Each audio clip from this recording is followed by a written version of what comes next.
I think India is well established. I would say that perhaps in the area of startup, Israel has more experience, but you also have to remember that Israel is a small nation. So when you take the Israeli figures and the Indian figures, of course the challenges in India are much bigger. But the advantage, or what this kind of an event has an added value, this is a small event. So it's not like taking a full sector and having them benefit from each other and having one that is perhaps a little more mature and more advanced. But you take the entrepreneurs, you go to the initial stages. And in that sense, there is no gap, because the process of coming with the idea of what you need to develop it is the same whether you're living in India, in Israel, or in the Silicon Valley. You still need the angels to come with the seed money, you still need the support. You need to have the message from the society and from the government saying, try and it's okay to fail. And if you fail, try again, because failing is not the end of the line. And this is something that you can communicate and you can share regardless of your economy and what state you are in developing that specific sector.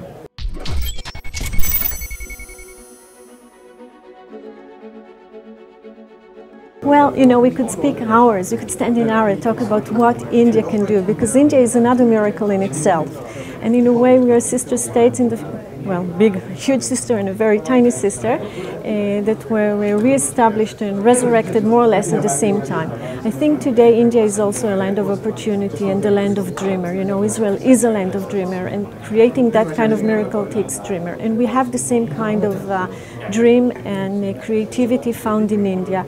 I think that by bringing India into the Start TLV, by trying to build more bridges between Israeli startup, between Israeli entrepreneurs and young Indian entrepreneurs, I think that even the sky is not the limit for what we can do, because we have people with vision from both sides, people that have ideas that comes out of necessity. Necessities that sometimes are very similar, even if on different scales. So I think that this is something that can be very fruitful and beneficial for both.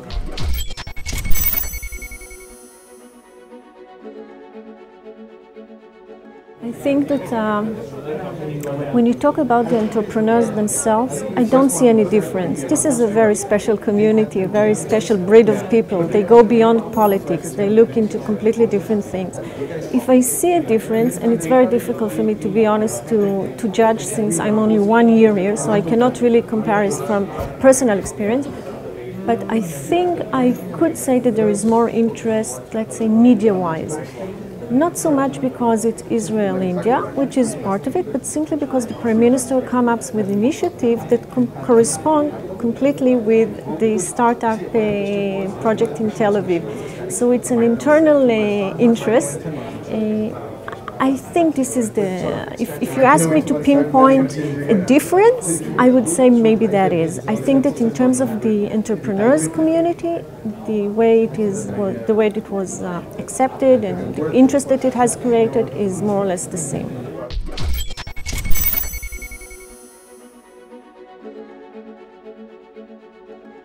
I think it is both. It is definitely a market.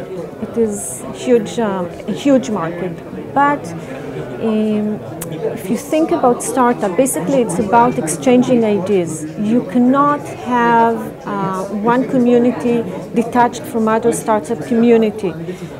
So they're looking also to gain by interacting with the Indian counterparts.